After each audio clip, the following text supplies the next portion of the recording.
Hi friends, praise lord. దేవునికి స్తోత్రాలు. మీ అందరికీ ప్రభువైన యేసుక్రీస్తునామం శుభాలు, వందనాలు తెలియజేస్తున్నాను. బైబిల్ నుంచి ఈరోజు మీతో ఒక చిన్న వాక్యాన్ని జ్ఞాపకం చేయాలని ఆశపడుతున్నాను.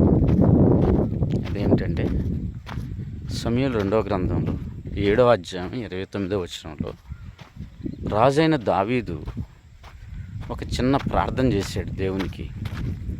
ఆ ప్రార్థన ఏంటంటే, దేవా, నా కుటుంబము నిత్యము నీ సన్నిధిలో ఉంటున్నట్లుగా దానిని ఆశీర్వదించుము అని దేవునికి ఒక చిన్న ప్రార్థన చేశాడు.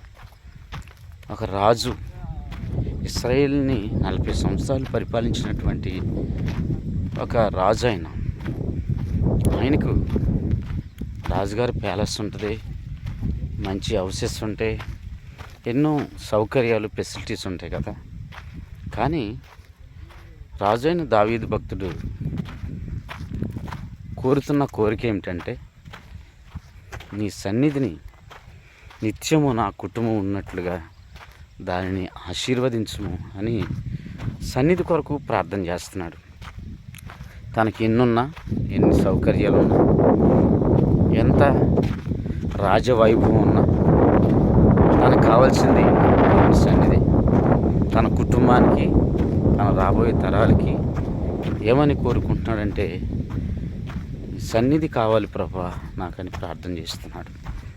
సహోదరి సహోదరులారా, దేవుడు ఎంత గొప్ప దేవుడు, ఎంతో గొప్ప దేవుడు. ఆయన సన్నిధికి వచ్చి ప్రార్థన చేసిన ప్రతి ఒక్కరికి ఆయన సమాధానం ఇస్తాడు, ఆయన ఆశీర్వాదం కూడా ఇస్తాడు. అన్న దేవుని సన్నిధికి వచ్చి శిలో ప్రార్థన మందిరానికి వచ్చి కన్నీరుతో ప్రార్థన చేసింది. దేవుడు గర్భఫలాన్ని ఇచ్చాడు. దావీదు భక్తుడు కూడా దేవుని సన్నిధిని కోరుకుంటున్నాడు. నీ కోరిక ఏమై ఉంది? దేవుని సన్నిధికి ప్రయారిటీ ఇవ్వాలి, దేవుని సన్నిధికి క్రమంగా వెళ్ళాలి. దేవుని సన్నిధిని మనం హృదయపూర్వకంగా ఆస్వాదించాలి. ఆ సన్నిధిలో ఎంతో ఆశీర్వాదం ఉంటుంది. దేవుని సన్నిధిలో చేసే ప్రార్థనలకి ఆన్సర్ ఉంటుంది. దేవుని సన్నిధిలో ఎంతో గొప్ప దీవెన ఉంటుంది.